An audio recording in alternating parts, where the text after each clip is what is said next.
buenos días. Son las 6 de la mañana de este miércoles 18 de octubre de 2017. Esta es la hora de la verdad. Y estos temas y asuntos que trataremos en la grata compañía de ustedes durante las próximas horas. ¿Cómo es el tema de los abogados extranjeros que vienen a litigar a Colombia? La senadora Vivian Morales hace unas declaraciones y unas revelaciones dramáticas. ¿Eso es parte del paquetico que nos están proponiendo? Ya fallaron con lo de los jueces extranjeros, pero sí consiguieron los extranjeros que fueran de la comisión de selección para elegir a los magistrados comunistas de la JEP, de la Justicia Especial para la Paz. Y ahora que cualquier abogado extranjero puede venir a litigar en Colombia. ¿Será eso verdad? ¿Será eso cierto? La senadora Vivian Morales lo revela. La destapada de Vargas Lleras. Vargas Lleras hace unos planteamientos que no son nuevos, los está haciendo el Centro Democrático desde hace años. Vargas Lleras viene a coincidir con el Centro Democrático. La pregunta que todo el mundo le hace, y es una pregunta elemental, ¿y por qué durante 7 años guardó silencio? ¿Por qué durante 7 años fue alcahueta y fue el cómplice de ese proceso que le parece tan peligroso para el país, que es el de la entrega a las FARC? Votó además por el sí en el plebiscito, es decir, para hacer obligatorios los acuerdos que finalmente el pueblo rechazó. De manera que tiene razón el doctor Vargas Lleras. ¿Tiene también autoridad moral para discutir esas razones? ¿Cómo se le dice al que asesina y es cómplice y auxiliador de asesinos? ¿Cómo se le dice? Es una pregunta, si ustedes quieren, puramente idiomática. Al que roba se le dice ladrón, al que asalta se le dice asaltante, y al que asesina y es amigo de asesinos y compañero de asesinos y alcahueta de asesinos, ¿cómo habrá que decirle? Asesino, ¿no? Seguimos con el tema del blindaje. El debate que propone el precandidato a la presidencia de la República, Rafael Nieto Loaiza, es un debate de mucha entidad, pero nos parece que la Corte Constitucional, que va a ser el intérprete final, va a decir lo que le da la real gana, que es lo que siempre ha hecho la Corte Constitucional. Esto viene de muy atrás y lo denunciamos desde hace mucho tiempo. La Corte Constitucional se tomó el país y con una serie sucesiva de golpes de Estado se hizo el poder supremo constituyente. Es la Corte Constitucional. Unos magistrados de muy variopinta procedencia son los dueños de Colombia. Eso por ejemplo, de las tutelas para todos los derechos y no solamente para los derechos fundamentales. Eso de que la Constitución no se puede tocar en los puntos en que transforma la Constitución del 91. ¿De dónde salió eso? ¿Quién se lo inventó? La Corte Constitucional para dar golpes de Estado. Esos magistrados son unos golpistas y ahora sí que están encantados. Esos magistrados mediocres además, porque son una partida de mediocres, dando golpes de Estado a diestra y siniestra. El drama de Venezuela. Venezuela está gobernada por una dictadura comunista que logró lo que logran todas las dictaduras comunistas: llevar a la gente al hambre, a la desesperación, para que después se conforme con un mal plato de comida. Y el que recibe ese mal plato de comida está dispuesto a cualquier cosa, a declararse en la esclavitud, en la servidumbre más abyecta. Pues eso le pasa a Venezuela. Y había una oposición que estaba en la calle, una oposición heroica, una oposición que merecía el respeto del mundo entero y la traicionaron. La traicionaron los directores de la oposición, que se le entregaron definitivamente a Maduro. Habrá que ver si los gobernadores electos por la oposición se presentan hoy a juramentarse, como ahora se dice, a juramentarse ante la Asamblea Nacional Constituyente, lo que es reconocerla. Uno no se presenta ante una autoridad a rendirle juramento en protesta de que va a cumplir con sus deberes, sino cuando reconoce esa autoridad que le recibe el juramento. Eso es lo que va a pasar con la oposición venezolana. Definitivamente todos unidos alrededor de Maduro y de su proyecto socialista, todos unidos alrededor del robo que se hizo el país más rico de América, alrededor de esa atrocidad en que se ha convertido la sociedad venezolana. Hoy es un día de importancia trascendental para Venezuela y su futuro. En Avianca, los pilotos de Avianca perdieron también la tutela que intentaron contra la decisión por medio de la cual se crea el Tribunal de Arbitramiento que va a resolver las diferencias entre la aerolínea y los pilotos. Perdieron también ese round judicial y empiezan los 600 procesos disciplinarios contra el mismo número de pilotos de Avianca. Malas perspectivas para esa compañía y para el país, que sigue sufriendo los efectos de esta huelga insensata, porque esto no debió ser con una huelga. Las protestas son para hacerlas, y hay libertad de protesta, pero no dañando a los demás, no dañando al país, no dañando a la parte más inocente de una compañía aérea, que es el pasajero, y que es la economía que gira alrededor de los vuelos de la línea aérea. El narcotráfico es una amenaza para la seguridad nacional, lo dice Trump. Esa es una nueva advertencia. Trump hace y hace advertencias y aquí no las escuchan. Pero no solamente es una amenaza para la seguridad nacional de los Estados Unidos, sino para la seguridad nacional en Colombia. Esto se destapó hoy en la madrugada o ayer en la tarde, porque las noticias son fragmentarias y desde luego la gran prensa oficial las esconde. Hubo otra mortandad en Tumaco. No se sabe si son 6, son 8, son 10 los muertos. Enfrentamientos entre las pandillas que defienden el narcotráfico. El narcotráfico es igual a la guerra, a eso que llaman la guerra. El narcotráfico es la descomposición de todas las virtudes y la apertura del país hacia un caos absoluto. Por eso el presidente Álvaro Uribe Vélez dijo: o vencemos el narcotráfico o el narcotráfico nos derrota, y él derrotó al narcotráfico. Y Santos se dedicó a estimular el narcotráfico. Ahí tenemos los resultados: muertos por todas partes, descomposición de la sociedad, una sociedad vuelta a pedazos en todas las regiones del país. Donde hay narcotráfico hay violencia, y donde no lo hay también, porque hay ollas del microtráfico que están causando una situación insostenible desde el punto de vista social. El Pentágono dice que 400 milicianos se han entregado en la población de Raqqa, en Siria, en las últimas semanas. El ejército de ISIS parece todos los días en desbandada.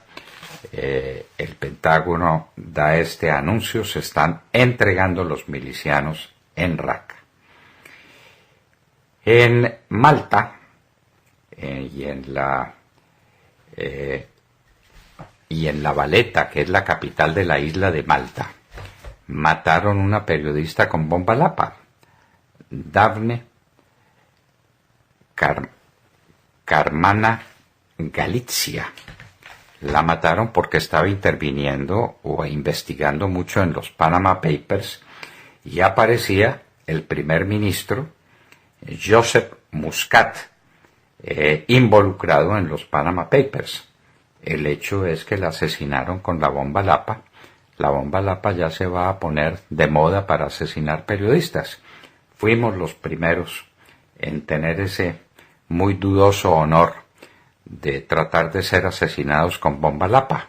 Sobre nuestro intento de asesinato y el asesinato de nuestros escoltas no se dice una sola palabra. Ni estos asesinos de las FARC, asesinos todos, con el señor Santrich a la cabeza, todos son unos asesinos. Los que ordenaron que nos pusieran la bomba Lapa guardan hermético silencio sobre el particular. La señora Theresa May, primera ministra británica, dice que no reconocerá la independencia de Cataluña. Las operaciones contraterroristas en Francia han desembocado a una captura de 10 sospechosos de atentados contra mezquitas, inmigrantes, políticos, y que estos sospechosos serían de la extrema derecha francesa. Otra pata, pues, que le nace a cojo: terrorismo con signo contrario al terrorismo que ha azotado a Francia en los últimos meses. Un juez bloqueó el veto que Trump le había impuesto al ingreso de personas de 7 países que consideraba peligrosos para la seguridad de los Estados Unidos, países islámicos. Solamente mantuvo un veto para los altos funcionarios de Venezuela. Incendios. Hay avances en Portugal, Galicia, en España y en California contra el fuego que ha azotado esas regiones. Israel insiste en construir 1.292 unidades de vivienda en Cisjordania, territorios ocupados. También Israel anuncia un ataque a un sistema antiaéreo en Siria, sistema antiaéreo que trató de atacar sus aviones cuando iban a hacer una operación en el Líbano. La policía fue atacada antes de la masacre en Llorente. Hay unos videos sencillamente dramáticos que expresan qué es lo que está pasando en esas zonas cuando el gobierno, a destiempo, tímidamente, equivocadamente, trata de erradicar los cultivos ilícitos, y entonces ya todos los campesinos están en contra de esa erradicación y todos están armados y todos atacan a la policía con lo que tienen, inclusive con metra. La metra es la ametralladora, lo tienen todo, machetes, palos, ametralladoras, todo para atacar a la policía. Y el general Naranjo dice que es el padrino de Tumaco, y cada vez le va peor a Tumaco, pues con ese padrino, ¿a quién no le va a ir mal? Los magistrados Malo y Ricaurte recibieron plata de Musa Besaile, dice la misma corte. Y Hoy en la Historia recordaremos un hecho que cambió el mundo: la Revolución Industrial. Sus orígenes en la Revolución Gloriosa de 1688, su desarrollo a lo largo de los siglos XVII y XVIII, ¿por qué? ¿Por qué en Inglaterra? ¿Cuáles fueron sus efectos? ¿Cómo se cambió la economía del mundo? Y lo que se llama la destrucción creativa. La destrucción creativa. Lo explicaremos. De todo esto y de mucho más hablaremos con ustedes en las próximas horas, en la Hora de la Verdad. Bueno, si hay algo que trasnocha a los Estados Unidos, y yo diría que al mundo entero, es el problema de las drogas, ¿no? Y es que a pesar de todos los programas que existen en el mundo, los números, las estadísticas dicen que el consumo de drogas en el mundo se ha disparado. Esta es una noticia triste, ¿no? El Organismo Internacional de las Naciones Unidas contra las Drogas dice que 1 de cada 200 personas en el mundo es adicta a las drogas. Y al final del siglo, si seguimos a este paso, el número de adictos podría llegar a 300 millones. Se dice rápido, ¿no? a este organismo le preocupa especialmente el aumento de consumo de drogas en países emergentes como China, donde ha aumentado muchísimo. Y el consumo también se extiende a África Central y Occidental, así como Afganistán o Irán. Y aumentó también, y esta es una estadística tenebrosa, 105% el consumo de drogas en mujeres en México. Imagínense. 105%, se dice también pronto, ¿no? En Estados Unidos hay tanta preocupación por las drogas sintéticas y la cocaína que Trump le ha hecho saber al gobierno del presidente Juan Manuel Santos que está muy preocupado con el aumento de los cultivos de coca en Colombia. Pues bien, ayer, a través de una carta que el presidente Donald Trump envió al Congreso, reiteró que el narcotráfico sigue siendo un problema que obliga a mantener la emergencia nacional. Y entre otras cosas, dice en la carta que las acciones de narcotraficantes centralizados en Colombia continúan representando una amenaza inusual y extraordinaria para la seguridad nacional, la política exterior y la economía de los Estados Unidos, y por causar un nivel extremo de violencia, corrupción y daño en Estados Unidos y en el exterior. Y es que hay que recordar que, aunque Estados Unidos enfrenta un problema muy grande con los opiáceos, la cocaína, el consumo de cocaína, no ha disminuido, ha aumentado. Y según los expertos en el tema, es la oferta la que está impulsando la demanda, asegurando que los cultivos de coca han aumentado considerablemente en Colombia desde el año 2013, y eso precisamente se nota en las calles de Estados Unidos, mostrando un aumento en el consumo. Y no recuerdan que el 90% de la cocaína que se vende en Estados Unidos proviene de Colombia. De modo que la pregunta es, pues, ¿qué tiene que decir a esto el presidente Juan Manuel Santos? Y otra cosa, ¿qué tiene que decir a esto las FARC, los mayores narcotraficantes de Colombia, los que manejan el negocio? ¿Qué tienen que decir? Santos dirá que por fin en algo tuvo éxito, porque él se empeñó en una campaña para estimular la producción de cocaína y lo consiguió. Es la única cosa que ha conseguido Juan Manuel Santos en sus 7 años de gobierno en Montserrat, estimular la cocaína. Pero estas advertencias de los Estados Unidos y del señor Trump, cuando el presidente de los Estados Unidos se dirige al Congreso para hacerlas, hay que tomarlas en serio, Montserrat. Santos no las toma en serio porque no toma en serio nada, no toma en serio nada. Y seguramente irá nuestro embajador en los Estados Unidos a contar con videos en la mano que ellos sí han tratado de erradicar cultivos, pero miren lo que está pasando. Pues, sí. Lo que está pasando es esa la culpa es de los consumidores, que esa es claro, la teoría del presidente Juan Manuel Santos, ¿no? Claro, que la culpa no la tenemos nosotros que la producimos, sino los estados que la consumen, pero también nosotros tenemos la culpa porque la consumimos también. No olvide que en todos los municipios del país el principal problema social y económico es la olla del microtráfico. El narcotráfico se tomó a Colombia, la destruyó y la tiene al filo de una situación insostenible con los Estados Unidos. Los Estados Unidos no le van a tolerar más a Colombia la exportación de cocaína.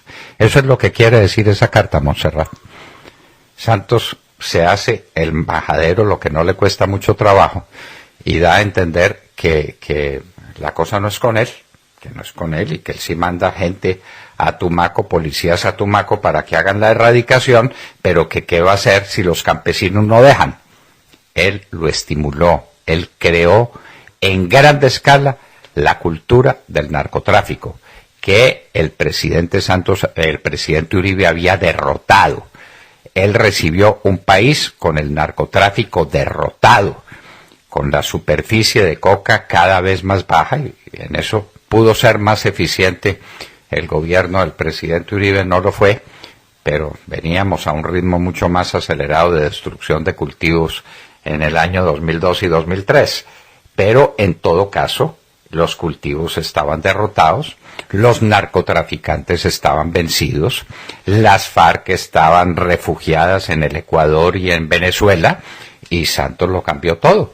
Y prohibió los bombardeos, prohibió las fumigaciones aéreas, prohibió la extradición de bandidos narcotraficantes a los Estados Unidos, acabó la extinción de dominio, como nos lo explicó también Sara Magnolia Salazar, ¿recuerda, Montserrat? Claro, bueno, claro. Entonces no les quitan los bienes, no los fumigan, no los persiguen, y entonces el resultado es el que estamos viendo, el que usted anota. Y qué peligro, advertencia clara para Colombia. Los Estados Unidos no van a tolerar más las exportaciones de cocaína desde Colombia a ese mercado, porque les está creando un problema social, de seguridad nacional, de salud insostenible. A buen entendedor, pocas palabras, ¿no? Como Santos es mal entendedor, pues Santos no entiende. Y mucho menos entiende su vicepresidente, el Coca Naranjo. Dígame si Coca Naranjo va a entender el mensaje que viene implícito. De pronto, pues me parece que es un mensaje claro, ¿no? Es un mensaje suficientemente claro. William Calderón. Doctor Londoño, buenos días Colombia. Gracias por invitarnos a sus hogares y a sus vehículos. Hoy es miércoles 18 de octubre del año 17, son las 6:27 de la mañana. Faltan 293 días para que termine el más corrupto gobierno en la historia política de Colombia. El narcotráfico incendia el país, como lo ha dicho el doctor Fernando Londoño. Enfrentamiento entre grupos ilegales habría dejado varios muertos en Nariño. Una nueva masacre, con un saldo de 8 muertos víctimas, ocasionado por grupos que se disputan los territorios sembrados por la coca, el Sábalo, David y la disidencia del Frente 29 de las FARC, según las autoridades en Timbiquí.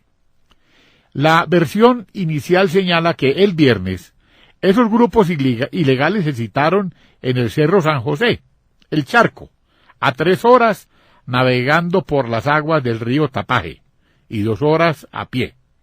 La información de inteligencia añade que los miembros del Frente 29 fueron atacados y asesinados y son oriundos de la zona de Playa Bazán.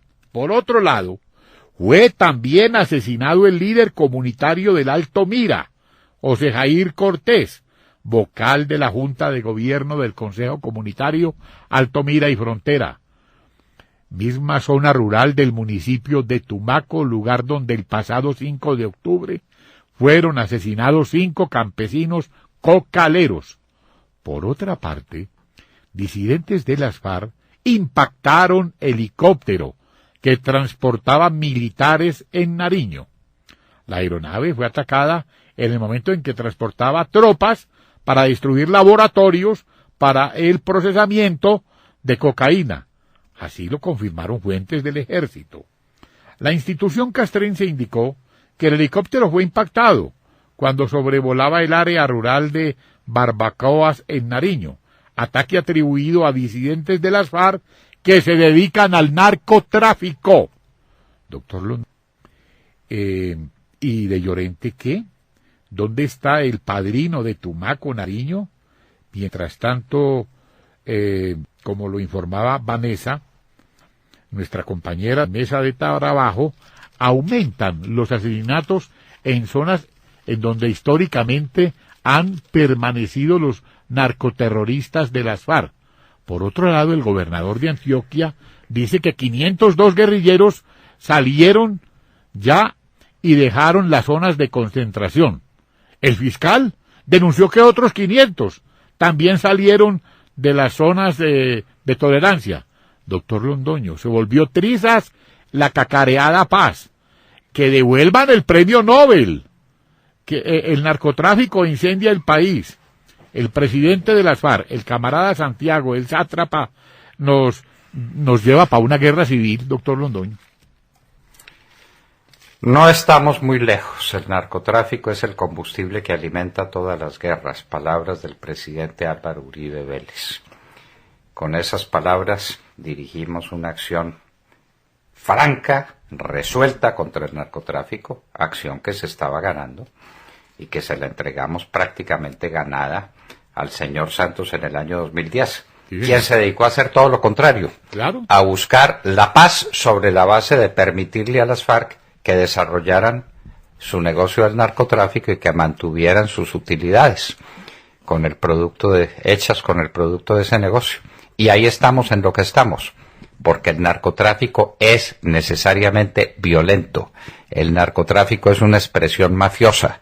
El narcotráfico se cimenta en muertos, William. Y por eso los muertos del Chocó, los muertos del Cauca, los muertos de Nariño, esto se incendió.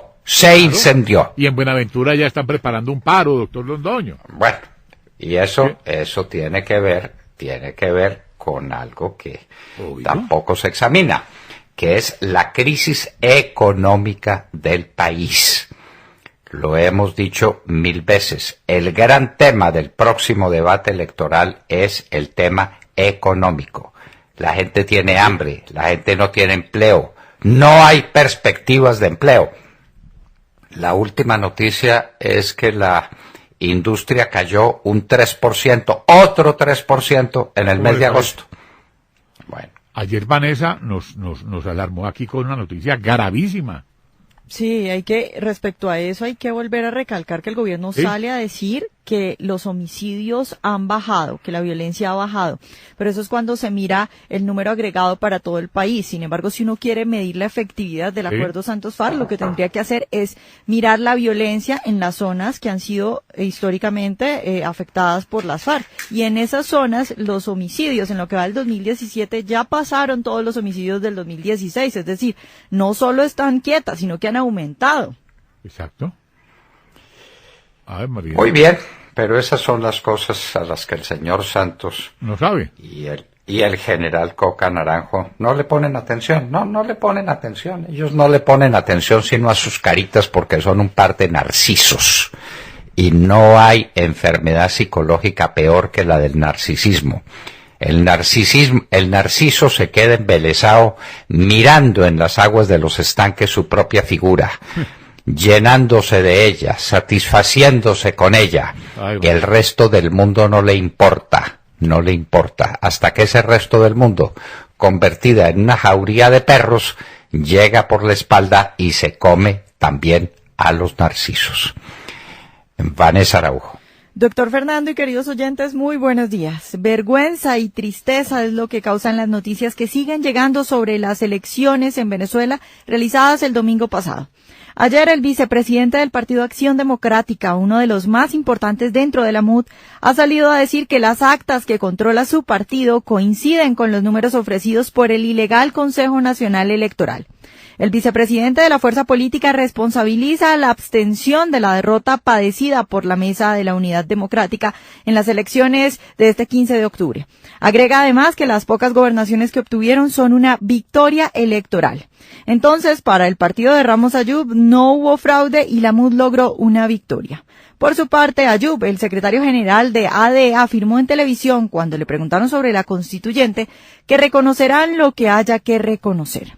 Recordemos que Ramos Ayub fue el primero que informó la decisión de participar en las elecciones. Los resultados de las elecciones regionales, sugiere someterse a la constituyente ilegal y además asegura que mantendrán una supuesta ruta electoral. Como pueden ver, Ramos Ayub, líder fundamental de la MUD y cuyo partido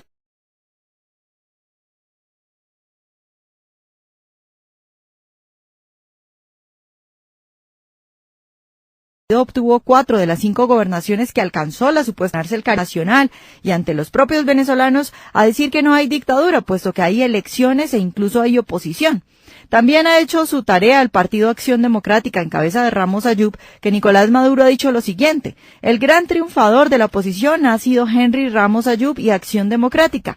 Me dicen que él quiere ser candidato presidencial, tiene todas las garantías para hacerlo, hace falta un buen candidato adeco en la calle. Tan amigos son, tanto le sirve la supuesta oposición a Maduro que ya apoya la candidatura presidencial.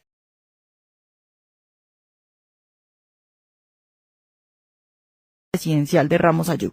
Para hoy a las 11 de la mañana veremos a los candidatos de Acción Democrática humillados ante el régimen y avergonzando a los venezolanos que se siguen preguntando cómo es que la supuesta oposición negocia con el hambre del pueblo. Quedan claras dos cosas. Primero, por lo menos los líderes de la MUD están negociando con el régimen de Maduro. No es posible que cometan tantos errores desde el 2008 que se creó la MUD y que entreguen el país de esa manera simplemente por inocentes. Y segundo, los venezolanos están muriendo por falta de medicamentos y de alimentos, mientras que la MUD legitima al régimen. ¿Cómo le parece, pues? ¿Cómo le parece la noticia? Ramos Ayub, Acción Democrática, reconociendo al gobierno de Maduro, reconociendo las elecciones, entregado. Y de las 5 gobernaciones, 4 se la ganó Ramos Ayub. Luego lo que hay es unanimidad. Queda un gobernador por fuera. No sé cuál gobernador será ni de qué partido. Sí, es del estado Zulia, doctor, de Primero Justicia. Bueno, entonces, en definitiva, en Venezuela hay unanimidad por el hambre, unanimidad por la responsabilidad que eso significa. ¡Qué horror! De Mar Córdoba. Doctor Fernando, compañeros de la mesa, oyentes de la Hora de la Verdad, muy buenos días. El Centro Democrático, que se convirtió en el único partido de oposición en Colombia, con coherencia y trabajo en cabeza del expresidente Álvaro Uribe Vélez, hoy nos entrega una magnífica noticia y honran su compromiso con los ciudadanos al mantener la lucha por evitar que el narcoterrorismo se tome al país y a sus instituciones. Ayer el partido fue notificado por la Registraduría Nacional del Estado Civil, que le dio vía libre a esta colectividad para emprender otra gran hazaña democrática, como la lograda el 2 de octubre de 2016, cuando entre las FARC y el gobierno Santos se robaron el plebiscito donde decíamos claramente no a las FARC, no al acuerdo de 310 páginas. Esta vez, con el liderazgo de los congresistas Paola Holguín, Paloma Valencia y Álvaro Hernán Prada, buscarán derogar a través de 3 referendos 3 aspectos fundamentales del acuerdo con los terroristas de las FARC. Se busca derogar la participación en política de las FARC, esas 10 curules que ya tienen asignadas a dedo en el Congreso de la República. Se derogará el mal llamado blindaje jurídico del narcoacuerdo. Y se busca derogar también el sistema de justicia especial para la paz, llamado o conocido popularmente como la JEP, que es la justicia especial diseñada por ellos para perseguir a todos sus enemigos políticos y militares. En otras palabras, y para tranquilidad de los colombianos, con estos referendos se buscará desaparecer del mundo jurídico estos actos legislativos que reformaron nuestra Constitución para dejarla al servicio de los terroristas de las FARC. Son 3 ideas para rescatar a Colombia, 3 maneras de derrotar a las FARC con 3 referendos. En nuestras redes sociales y página Doctor Fernando, lo mismo que en la del Centro Democrático, ustedes pueden entrar y descargar los 3 formularios para recoger las firmas. Los formularios se deben imprimir en tamaño oficio, llenarlos, ojalá con letra mayúscula, para que sea más legible la letra, el nombre de las personas, y llevarlos a la sede del partido en cada una de las ciudades. Para mayor información, usted ciudadano puede ingresar a www.centrodemocrático.com. Recuerden, son 3 ideas para rescatar a Colombia, 3 maneras de derrotar a las FARC con 3 referendos. Bueno, nos queda a los colombianos por lo menos el derecho a firmar, de Mar. Sí, por lo menos sí, claro. Ese no nos lo han quitado todavía. Vamos a ver pues qué pasa de aquí en adelante, cuando se lo tomaron todo. Se tomaron la justicia, se tomaron la Constitución, se tomaron la Corte Constitucional, se tomaron todo el Poder Judicial, por eso está tan corrupto. Son dueños de todo. Tienen el Congreso, tienen la mermelada, pues obviamente. Las FARC se lo tomaron todo. Santos le iba a entregar el país a las FARC y él decía, ¿cómo se le ocurre que me diga tanta cosa? Bueno, ahí está. Las FARC son dueñas del país. A firmar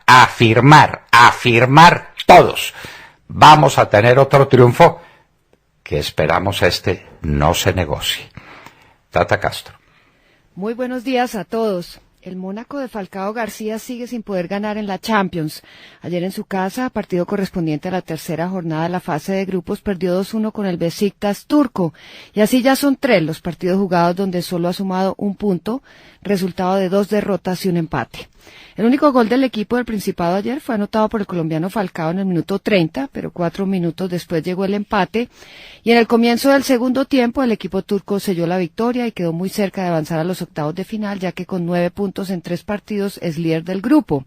Los resultados del Mónaco en esta edición de la Champions en nada se parecen a la temporada anterior, donde fueron semifinalistas en este evento considerado el más importante de Europa a nivel de clubes. Por otro lado, el Real Madrid no pudo en su casa con el Tottenham de Inglaterra, quien salió con la cabeza en alto del Santiago Bernabéu. Un autogol de Rafael Varane en el minuto 28 puso arriba al equipo inglés y Cristiano Ronaldo de penalti empató el partido en el 43. Con este resultado, ambos equipos siguen con los mismos puntos, que son 7 en el grupo H. Los porteros fueron las figuras de este encuentro electrizante que se jugó en la casa del Real Madrid y queda para definirse al líder del grupo en Wembley. Ayer el colombiano Davinson Sánchez en el equipo de Inglaterra fue titular y jugó los 90 minutos. Hoy el turno es para el Bayern de Múnich, recibe al Celtic de Glasgow. Estos dos equipos tienen los mismos puntos en el grupo que lidera el Paris Saint-Germain. El Paris Saint-Germain visita al Anderlecht belga. Fútbol del bueno esta semana en la Champions, doctor Londoño. Vamos a ver si hoy ponen a jugar a James en el Bayern, porque ayer en rueda de prensa el técnico Hugh Heynckes habló muy bien del colombiano, pero no aseguró su titularidad. Muy bien. Los deportes, por lo menos, algo agradable para escuchar. Y en un minuto estaremos con Santiago Valencia, representante a la Cámara por el Centro Democrático.